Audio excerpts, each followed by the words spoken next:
I stepped into the executive boardroom at exactly 8:14 a.m. with a black leather portfolio tucked beneath my arm. Inside it was a compliance report that could save the company $482,000 in confirmed fraud losses before the quarterly audit reached federal regulators. Most people in that room believed the meeting was about performance updates. I knew it was about accountability. The room smelled of fresh coffee and polished oak.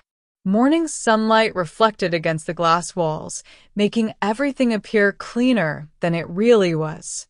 Around a table sat senior executives in tailored suits, exchanging confident smiles. At the head of the table stood my supervisor, Richard Whitmore, a man who valued appearances almost as much as family loyalty. His nephew, Ethan Whitmore, leaned comfortably in his chair, scrolling through his phone as though the meeting had nothing to do with him. It had everything to do with him. I had spent 3 weeks tracing irregular invoices, altered approval records, and duplicate vendor payments. Every document pointed toward Ethan's department. I hadn't rushed to conclusions. I verified every figure twice, documented every transaction, and followed company policy to the letter. Facts mattered more than opinions. That was the difference between us. I connected my laptop to the conference display and calmly opened the presentation. The financial review identified transactions totaling $482,000 that require immediate investigation, I said. If addressed today, the company can recover most of those losses before the external audit. Silence settled over the room. Ethan's smile disappeared. Richard folded his hands together. For a brief moment, I believed professionalism would win. I was wrong. Before I continue, if you enjoy intelligent revenge stories where patience defeats arrogance, take a moment to like the video, subscribe, and let me know in the comments what you would have done in my place. Richard closed my presentation without asking a single question. That's enough, Simone. His voice remained calm. Too calm.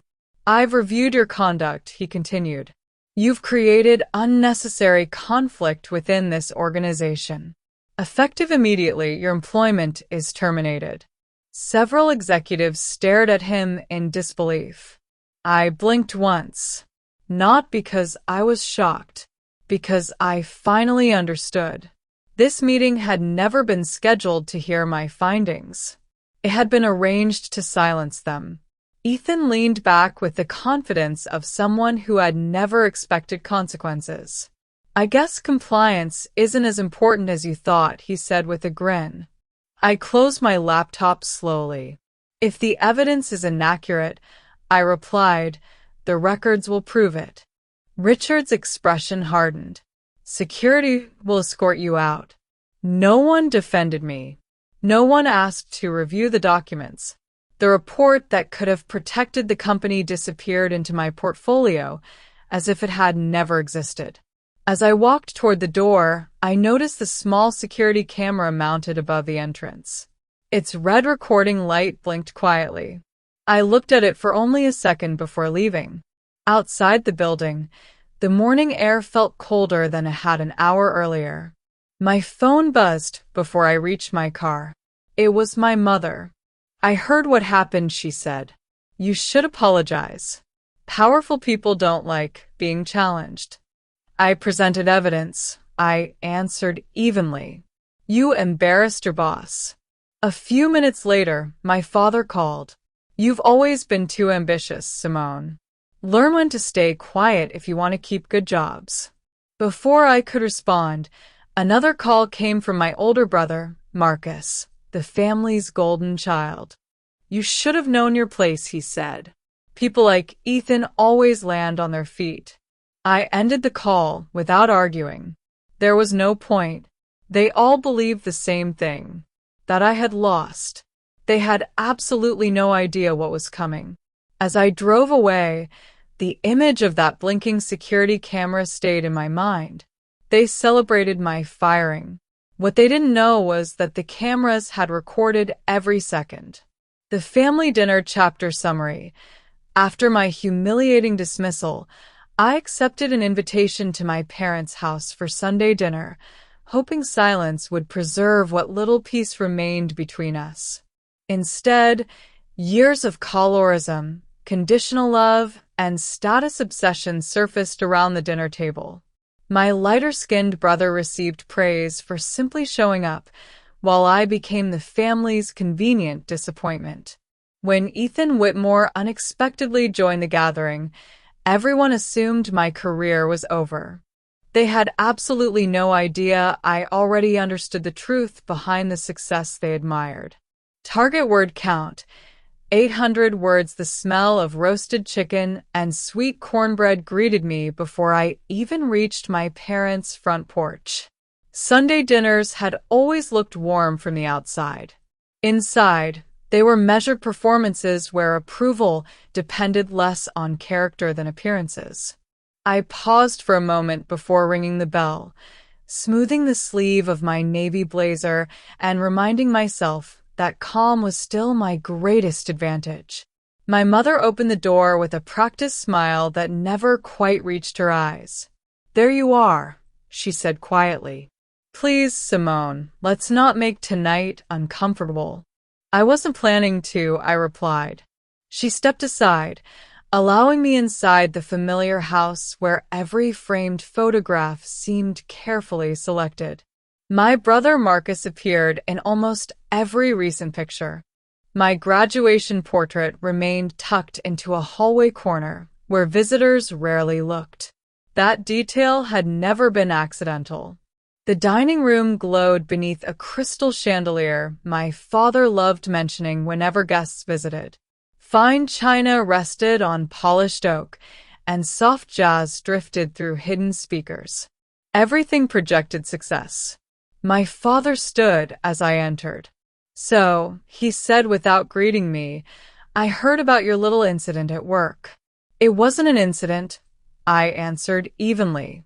"It was a decision made above me." He dismissed my explanation with a wave. Successful people protect relationships before pride. I pulled out my chair without responding. Marcus arrived moments later, wearing an expensive designer jacket and an easy smile. My mother's entire expression brightened the instant she saw him. "Look at you," she beamed. "You always know how to present yourself." Marcus hugged her before sitting beside my father. "I've been meeting incredible people lately," he said. "Networking changes everything." Father nodded proudly. "That's how ambitious men build influence." I listened quietly, noticing how nobody asked about my work, my experience, or the years I had spent building a career through discipline instead of connections. They never asked. They simply assumed. Dinner began with ordinary conversation about church events and neighborhood gossip before my mother gently redirected everyone's attention toward me. "Simone," she said carefully, "your father, and I think you should apologize." I set down my fork. "For what?" "For embarrassing your supervisor." I presented documented financial findings. She sighed. "Family loyalty sometimes means accepting that powerful people make difficult decisions." I met her eyes. Family loyalty shouldn't require abandoning integrity. Silence settled across the table. Marcus chuckled softly. "That's your problem," he said. "You always think rules matter more than relationships. The rules protect people. They protect paperwork. They protect innocent employees, too." He shrugged. "Life isn't fair." "No, iraplia." "It isn't." My father leaned forward. "You've always been difficult." The word landed exactly as intended. Not emotional. Defining. As though questioning authority had somehow become my personality instead of my profession. Before anyone spoke again, the doorbell echoed through the house. Mother smiled. "Oh, that must be Ethan." I hadn't known anyone else was invited. Seconds later, Ethan Whitmore walked confidently into the dining room carrying an expensive bottle of wine. His tailored gray suit looked fresh from the office, and his smile carried the effortless confidence of someone accustomed to being welcomed everywhere. "There she is," he said after spotting me. I wasn't expecting to see my former compliance director. Former. He emphasized the word deliberately. Father laughed. "Ethan, congratulations on everything happening at the company." "Thank you," Ethan replied. "We're entering an exciting chapter." He sat comfortably across from me, as though nothing unusual had happened 3 days earlier. Mother poured him tea herself. "I've heard wonderful things about your leadership." "I'm doing my best," he answered modestly. Then his attention returned to me. "You know, Simone, compliance people sometimes forget they're supposed to support business, not slow it down." "I supported ethical business." He smiled politely. "Same difference." "It isn't." He leaned back. "I suppose you'll have plenty of time to think about that while looking for another job." Marcus laughed louder than the joke deserved. My father joined him. Nobody noticed I hadn't reacted. They thought they were winning because I wasn't defending myself.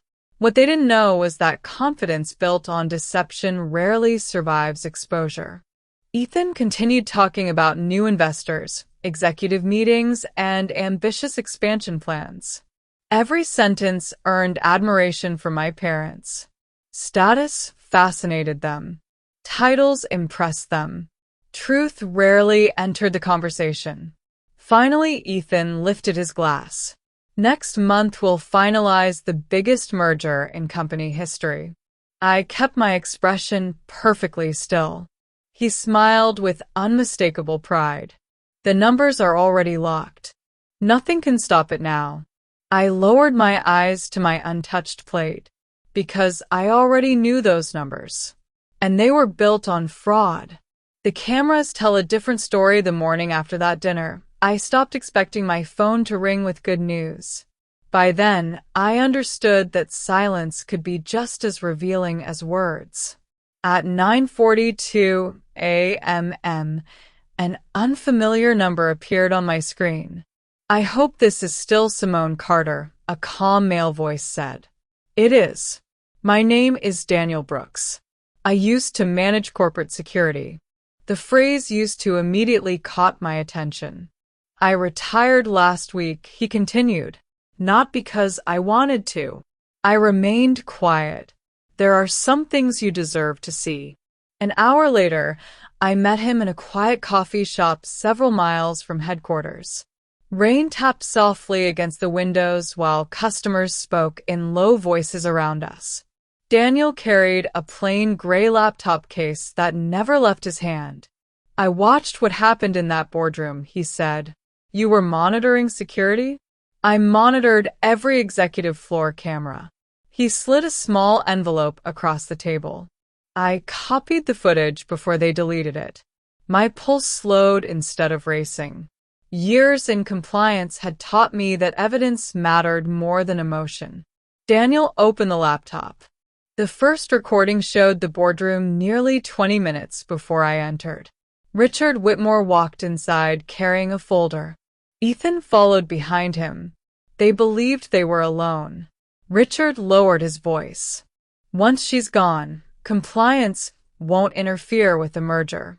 Ethan smiled. "I'll take care of the accounting adjustments." My eyes never left the screen. The next recording showed Ethan opening a financial file. He changed approval dates, reassigned transaction codes, and altered vendor authorizations. Every change was deliberate. No accident. No misunderstanding. Fraud. Then another clip began. Richard removed several printed reports from a cabinet. I recognized them immediately. They were internal compliance findings. My findings. He fed them into a shredder without hesitation. The machine swallowed page after page while Ethan watched. "We can't let the board see these," Richard said. "They won't. Ethan answered confidently. What they don't know won't hurt us. I closed my eyes for one brief moment, not because I was defeated, because every question I had been asking finally had an answer. My firing had never been about performance. It had been planned before I ever entered that room. Daniel looked at me carefully. There was something else. He opened another file. This footage came from the accounting department. Several junior employees were questioned by management about missing funds. I watched frightened faces trying to explain transactions they had never approved. One woman quietly said, "I didn't authorize those payments." Nobody listened. Another employee was escorted from the office carrying a cardboard box. They blamed them, I whispered. Daniel nodded. They needed someone beneath Ethan to carry the responsibility. The room suddenly felt colder. Those employees had trusted the company. Instead, they became shields protecting executive careers. Daniel closed the laptop. I couldn't keep pretending I hadn't seen it. I appreciate you coming forward. You earned that. After leaving the cafe, I drove to my parents' house with the envelope resting on the passenger seat. I hoped facts would matter. I should have known better. My father watched part of the footage without changing his expression. When it ended, he folded his arms. Videos don't always tell the whole story. They show Ethan altering company records. They show what someone wants you to believe. I looked at him in disbelief. So, evidence means nothing? What matters is protecting your future. My mother sighed before speaking. Sometimes successful men make mistakes. Ist sehr daher. Mistakes? They're under pressure. They destroyed evidence. They're important people, Simone. Her answer hurt more than I expected. Not because she defended them, because she defended them so easily. I slipped the envelope back into my bag and walked toward the door. Neither of them asked me to stay. Neither of them asked whether I was all right. Outside, my phone rang again. It was Daniel. His voice was steady. I have one question. I stopped beside my car. Do you still have the compliance access codes? The night I stopped begging chapter summary, after discovering undeniable proof that my firing had been carefully planned, I returned to an apartment that suddenly felt unfamiliar. The evidence hurt, but it wasn't the surveillance footage that finally broke me. It was realizing my own family had measured my worth by how useful I was to their image. That night became the dividing line between the woman who sought approval and the woman who began building a strategy. By midnight, I was no longer mourning what I had lost. I was preparing for what would come next. Target word count. 950 words. The silence inside my apartment felt heavier than it ever had before. When I closed the door behind me, the click of the lock echoed through the hallway as though the room itself had been waiting for me to return. I placed my handbag on the kitchen counter and set Daniel's envelope beside it with deliberate care. The evidence remained exactly where I left it. My life did not. Outside, rain traced uneven lines across the windows, blurring the city lights into soft streaks of gold and gray.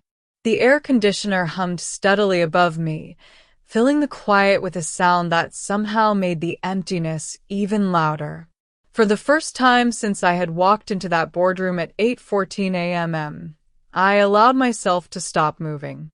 I slipped off my heels and stood barefoot on the hardwood floor.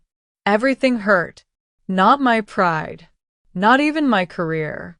What hurt was understanding that every conversation with my parents suddenly made sense. Every comparison. Every criticism. Every reminder that Marcus represented the family better than I did. I had mistaken conditional acceptance for unconditional love. That realization settled deeper than any professional betrayal ever could. I walked into my living room and looked at the photographs lining the bookshelf. Birthdays, graduations, holiday dinners, smiling faces captured in perfect lighting. I picked up the first frame. It showed Marcus receiving an award while my parents stood proudly beside him. I remembered taking that picture. No one had taken one of me that afternoon. I reached for another frame. It was my law school graduation. I stood in the back row while Marcus occupied the center, although he had only attended as a guest. Even then, I had convinced myself it didn't matter. Now it did. I removed the photograph from its frame and placed it carefully inside a storage box. Then another, and another. I wasn't erasing my family. I was removing the illusion that those pictures represented the relationship I believed we had. By the time the final frame disappeared from the shelf, the room looked strangely peaceful. The walls hadn't changed. I had. My phone vibrated on the coffee table. Mother. I watched it ring until it stopped. Seconds later, another message appeared. Please call me. Your father is worried. I almost laughed. He wasn't worried about me. He was worried about what people would think. I opened the message without replying. Another arrived immediately. You can still fix this if you apologize. For several long seconds, I stared at the screen. Then I opened my drafts folder. There they were. 3 different apology emails I had written over the previous 2 days. Each one explained my intentions. Each one softened the truth. Each one asked for another chance. I read the first sentence of the newest draft. Richard, I regret how our meeting ended. I stopped. Why was I apologizing to the man who had destroyed evidence? Why was I protecting people who had never protected me? What they didn't know was that every apology I almost sent would have become another weapon against me. I highlighted every draft. Delete. The screen asked for confirmation. I pressed it without hesitation. Gone. The room felt lighter. Not happier. Lighter. I walked back to the kitchen and poured myself a glass of water. My hands remained steady despite everything that had happened. That surprised me. I expected anger. Instead, I found clarity. The surveillance footage had answered one question. My family's reaction had answered another. Neither my parents nor Richard wanted justice. They wanted comfort. Justice threatened comfort. Comfort protected lies. I carried the glass to my desk and opened my notebook. For months it had contained compliance reminders, audit schedules, and regulatory deadlines. Tonight, I turned to a blank page. At the top, I wrote one sentence: facts before feelings. Below it, I listed every verified event in chronological order. The altered invoices, the shredded reports, the false accusations against innocent employees, the boardroom dismissal, the family dinner, Daniel's recordings. No assumptions. Only facts. That had always been my greatest strength. My breathing slowed as each page filled with organized notes instead of emotional reactions. I wasn't rebuilding confidence. I was rebuilding perspective. They thought they had taken away my future because they confused employment with purpose. They had absolutely no idea that my greatest advantage had never been my job title. It had always been my discipline. Near 11:30 p.m., I stood before the bathroom mirror. The woman staring back looked exhausted, but she didn't look defeated. Her eyes had changed. The need for approval was gone. In its place stood something quieter, something colder, something infinitely more patient. I finally understood that begging for love from people who measured affection by usefulness would never change them. It would only diminish me.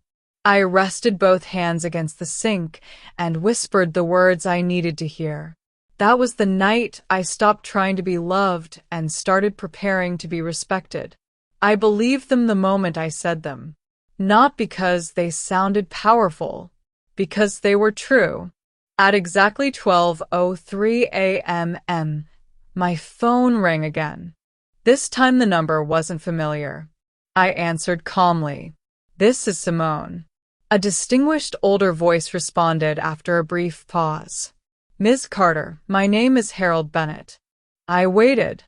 "I was your grandfather's attorney for nearly 30 years. Every thought in my mind suddenly stopped. "There are some documents," he continued carefully, "that your grandfather instructed me to discuss with you only if this particular day ever arrived." My grip tightened around the phone. He took one slow breath before asking a question that changed everything. "Would you be available to meet me first thing tomorrow morning?" The morning after the call, I met my grandfather's former attorney and uncovered a legacy that had been quietly waiting for me. He revealed a $3.2 million family trust, legal documents my grandfather had protected for years, and a flash drive containing evidence capable of exposing the conspiracy behind my firing. Instead of rushing into court or speaking publicly, I began building a strategy that would allow everyone responsible to reveal themselves. By the time I left his office, I understood that patience would become my greatest weapon. At exactly 8:30 a.m., I stepped into a downtown law office that smelled faintly of leather-bound books, polished walnut, and fresh coffee. The brass directory outside the elevator listed Bennett Cole Attorneys at Law, the same firm my grandfather had trusted for decades. Harold Bennett stood as I entered. His silver hair and measured posture reflected the kind of discipline that never needed to announce itself. He shook my hand firmly before motioning toward a conference room overlooking the city's skyline. Thank you for coming, Simone. I wasn't sure what to expect. I imagine not. He waited until the door closed before placing a thick file and a small black flash drive on the table between us.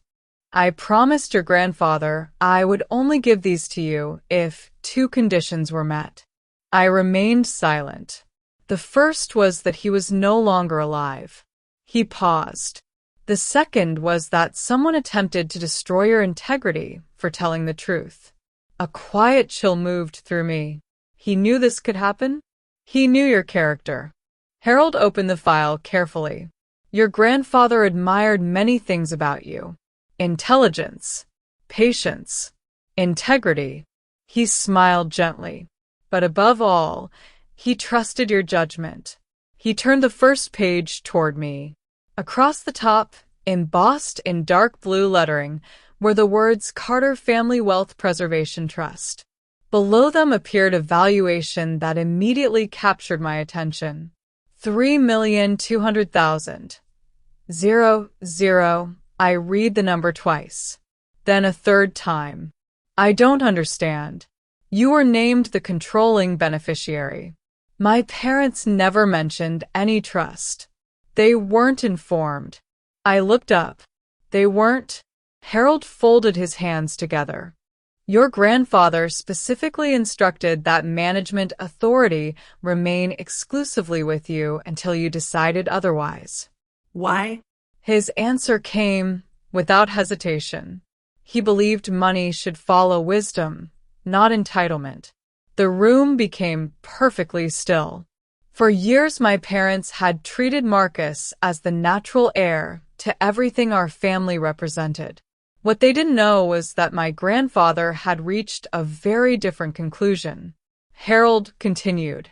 "The trust isn't merely financial." He slid the black flash drive toward me. "It also contains documents he instructed me to preserve." I picked it up carefully. It felt ordinary, almost insignificant. Experience had taught me that the smallest pieces of evidence often carried the greatest weight. Harold connected another laptop and inserted the drive. Folders immediately appeared across the screen. Trust documents, board correspondence, whistleblower agreement, compliance records, executive communications. I leaned forward. Where did these come from? Your grandfather maintained relationships with several people who believed accountability mattered. He opened the first folder.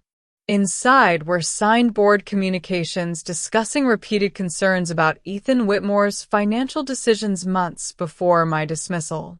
Several directors had questioned unusual vendor payments. Each concern had been dismissed by Richard Whitmore. Another document appeared. A confidential whistleblower agreement. I recognized the format immediately. The agreement protected employees who reported suspected financial misconduct to regulatory authorities. My grandfather had quietly arranged independent legal protection years earlier through the trust. If retaliation occurred, I would already possess documented protections. They tried to isolate me, I whispered. They underestimated preparation. Harold opened another folder. Email correspondence filled the screen. Richard instructed executives to suspend portions of an internal compliance review until after the proposed merger. Another message ordered documents collected before board meetings. One final email simply read, "Handle Simone before the presentation." No explanation followed. None was necessary. I already understood exactly what those words meant. The next folder contained federal compliance guidance alongside transaction records. I compared the timestamps. Ethan had knowingly approved financial entries that violated mandatory reporting standards, duplicate authorizations, improper expense classifications, false certification language. Each violation increased potential regulatory exposure. None of them were accidental. Harold closed the laptop. Your grandfather believed truth requires documentation. He was right. He also believed impulsive justice often protects the guilty. I nodded slowly. That sentence stayed with me. For the first time since my firing, I stopped thinking like someone defending herself. I started thinking like someone building an undeniable record. Before leaving the office, I contacted the appropriate regulatory liaison using the whistleblower procedures outlined in the agreement. I disclosed the existence of evidence without discussing strategy publicly. Every communication remained documented. Every submission followed proper legal protocol. No interviews. No social media posts. No emotional statements. Only facts. Later that afternoon, I requested a formal opportunity to address the company's board before final merger approval. The request surprised no one. They assumed I wanted another chance to defend myself. They had absolutely no idea I intended to present something entirely different. Days passed quietly. The company announced the merger schedule. Investors celebrated. Executives congratulated one another. Ethan continued appearing in interviews, speaking confidently about growth and leadership. Richard praised transparency during internal meetings. The irony almost spoke for itself. They believed momentum guaranteed victory. What they didn't know was that every public statement created another record. Every celebration expanded the audience. Every confident interview deepened the eventual impact of the truth. Friends asked whether I planned to sue. Former coworkers urged me to tell reporters everything immediately. I thanked them for caring. Then I declined. Timing mattered. Evidence mattered more. The merger moved closer. Board members prepared their presentations. Richard believed he had eliminated the only obstacle standing in his way. Ethan believed altered records had buried every uncomfortable question. Neither man understood that silence can become its own form of strategy. As I locked the flash drive inside my home safe that evening, I looked at my reflection in the polished steel door. For the first time in weeks, I didn't see someone recovering. I saw someone preparing. Not for revenge driven by anger. For accountability supported by proof. I closed the safe gently, and turned off the office light. Before Ethan spotted me, I spent several quiet minutes studying the ballroom from the edge of the reception. Crystal chandeliers reflected warm light across polished marble floors while a string quartet played softly near the stage. Executives laughed over glasses of sparkling water and champagne. Investors exchanged business cards, and reporters waited patiently for the evening's merger announcement. Everything looked polished. Everything looked successful. Appearances had always been Richard Whitmore's greatest investment. I stood near the back of the room in a simple black dress with a tailored white blazer. It wasn't chosen to impress anyone. It reminded me that confidence didn't require attention. I accepted a glass of sparkling water from a passing server and checked the time. 6:47 p.m. The board presentation was still days away. Tonight wasn't about exposing anyone. It was about watching them believe they were untouchable. What they didn't know was that regulators had already received every document I was legally permitted to provide through the whistleblower process. Every submission had been acknowledged. Every timestamp had been preserved. Now all I had to do was wait. Across the room, Richard stood beside several investors describing the merger as a new era of transparency. His smile never faded. Neither did mine. Not because I believed him, because I knew exactly how temporary that confidence was. A familiar voice interrupted my thoughts. I didn't expect you to show up. I turned slowly. Ethan Whitmore stood only a few feet away, adjusting the cuff of his tailored navy suit. His expression carried the same careless confidence I had seen since the morning he celebrated my firing.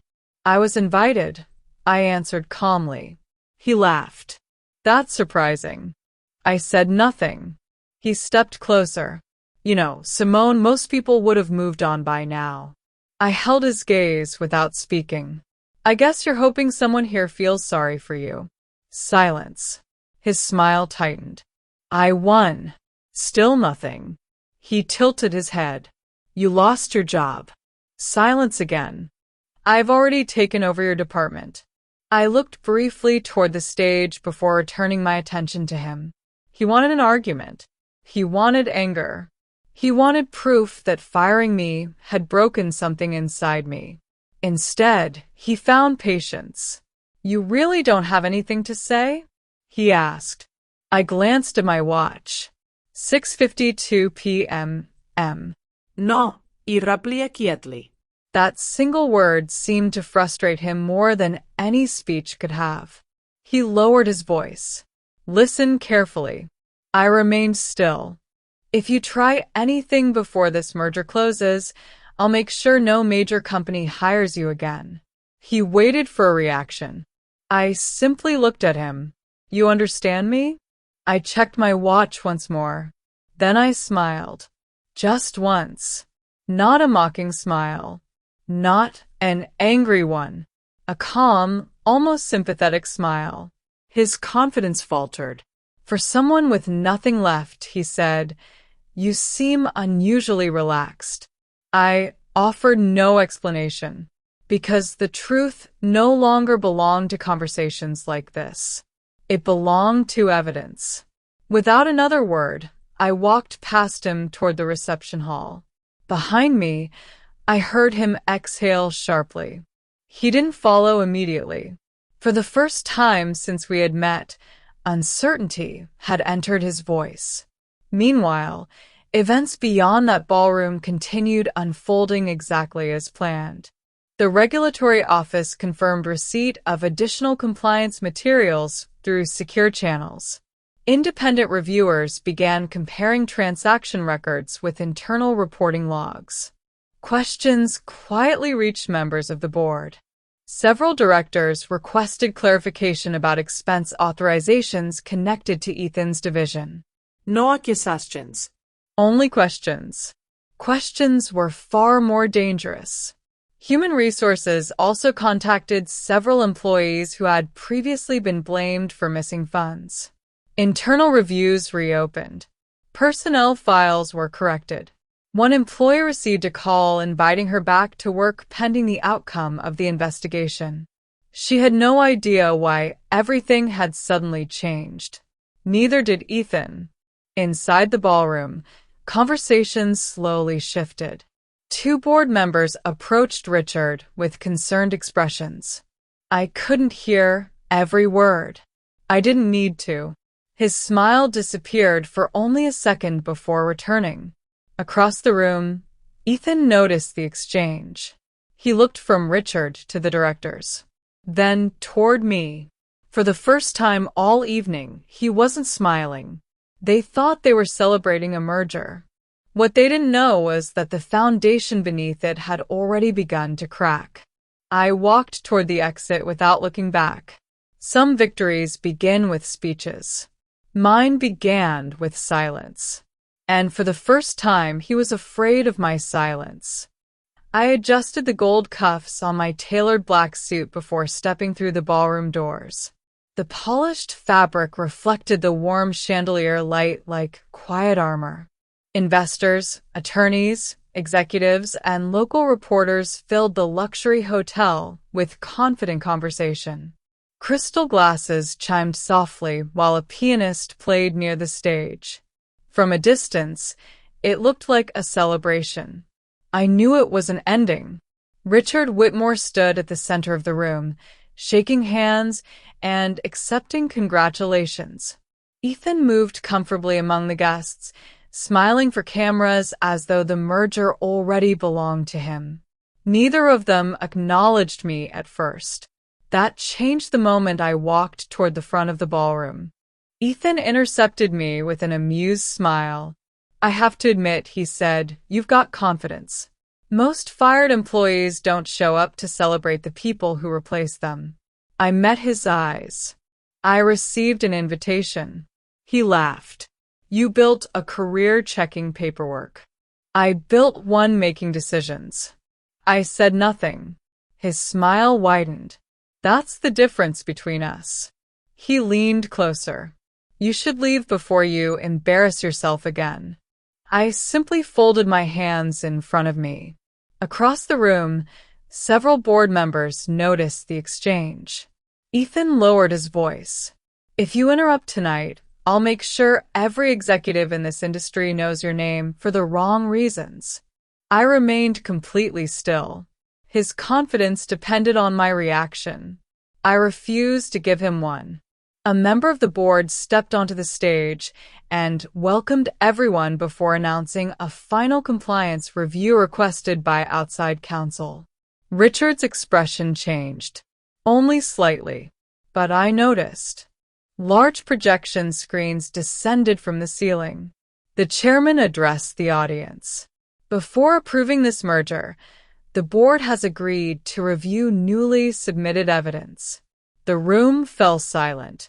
Richard immediately stood. That's unnecessary, he said. This matter has already been resolved. No, the chairman replied calmly. It hasn't. The first security video appeared. The timestamp showed the executive boardroom minutes before my dismissal. Every conversation echoed clearly through the ballroom. Richard's voice filled the speakers. Once she's gone, compliance won't interfere with the merger. The audience stopped moving. Another clip followed. Ethan altered financial records on screen. Approval dates changed. Vendor codes changed. Authorization records changed. No explanation could hide what everyone was watching. Whispers spread across the room. Then came the final recording. Richard fed compliance reports into a shredder. Someone in the audience gasped. The chairman looked directly at Richard. Did you terminate Ms. Carter after receiving these reports? Richard hesitated. He looked toward Ethan, then toward the investors. Finally, he answered. I fired her to protect my family. The words hung in the ballroom. He had admitted everything. Not because anyone forced him, because panic had replaced calculation. Within seconds, board members quietly voted to suspend consideration of the merger. The transaction is frozen pending investigation, the chairman announced. Hotel doors opened behind the audience. Several federal investigators entered, displaying official credentials before approaching company counsel. No one applauded. No one celebrated. The only sound came from camera shutters capturing the collapse of carefully protected reputations. Ethan stepped toward me, his confidence gone. His voice barely rose above a whisper. "You planned this." I looked at him without anger. Then I answered with the only words that mattered. "No." A brief silence passed between us. "I documented it." The board's decision became official at 9:15 a.m. the following Monday. I sat across from 3 directors as the chairman slid a single document across the conference table. "Miss Carter," he said, "the board has unanimously appointed you interim chief of compliance while the investigation continues." I read the letter once before signing it. No celebration. No victory speech. Only responsibility. The office felt different when I walked back through its doors. The same hallways that had watched me leave with a cardboard box now greeted me with quiet nods from employees who finally understood what had happened. Several members of the accounting department had already been reinstated pending the investigation. One woman stopped me near the elevators. "I just wanted to say thank you," she whispered. "You never stopped fighting for us." "I fought for the truth," I answered. "You deserved that." That afternoon my phone rang. It was my father. His voice sounded older than I remembered. "I need to see you." We met in his office, where framed photographs of business partners had already begun disappearing from the walls. "My clients are pulling away," he admitted. "People don't want to be associated with this family anymore." I listened quietly. Then he placed another document on his desk. "I also learned something today." He looked directly at me. "The family trust." So Harold Bennett had informed him. "You control it?" "Yes." He struggled to find the right words. I assumed Marcus. My grandfather made a different decision. Silence filled the room. For years my father had believed influence belonged to the loudest person at the table. My grandfather had believed it belonged to the most trustworthy. That difference changed everything. Later that evening my mother came to my apartment carrying homemade food. "I know we made mistakes," she said softly. "We're still family." "We are." "Can we start over?" I looked at her with compassion, but also with clarity. Starting over requires honesty before forgiveness. She lowered her eyes. For the first time, she had no argument. The next morning, Marcus called. "I just need a little help," he said. "Things are tight right now." "How much?" $50,000. I almost smiled. Months earlier, he had told me to know my place. Now he wanted access to the future he believed would always belong to him. "I won't finance a lifestyle built on entitlement," I replied calmly. "So that's it? That's accountability." I ended the call without anger. As I stood beside my office window watching the city wake beneath the morning sun, I realized something that had taken me years to understand. They had ignored my integrity when they thought it had no value. They respected my judgment only after discovering it controlled everything they wanted. They finally saw my value the moment they lost access to it. The weeks that followed were remarkably quiet. Not because the damage had disappeared, because the truth no longer needed my voice to carry it. Investigators continued reviewing contracts, transaction logs, and internal emails. Every new document confirmed what I had reported months earlier. I no longer attended every meeting. I no longer had to. Facts were doing the work for me. One afternoon, I walked through the compliance department and noticed something I hadn't seen in a long time. People were smiling. Not forced corporate smiles. Real ones. The employees who had once avoided eye contact now greeted me with confidence. Several desks that had sat empty after the wrongful terminations were occupied again. Justice had arrived quietly, exactly the way I wanted it to. Daniel Brooks stopped by my office before leaving the building. "I figured you'd want this," he said, placing a small box on my desk. Inside was my old employee badge. The same badge security had taken when Richard ordered me out of the building. "I thought it belonged with you," Daniel said. I turned it over in my hand. A piece of plastic. Nothing more. Yet it represented the woman who had once believed a job title determined her worth. "It belongs in the past," I said with a small smile. Daniel nodded. "I had a feeling you'd say that." After he left, I placed the badge in a desk drawer and closed it without another thought. I didn't need reminders of where I had been. I was focused on where I was going. Late that evening, my phone buzzed with a news alert. The company had officially withdrawn the merger application pending the outcome of the federal investigation. Investors demanded leadership changes, and the board announced a complete governance review.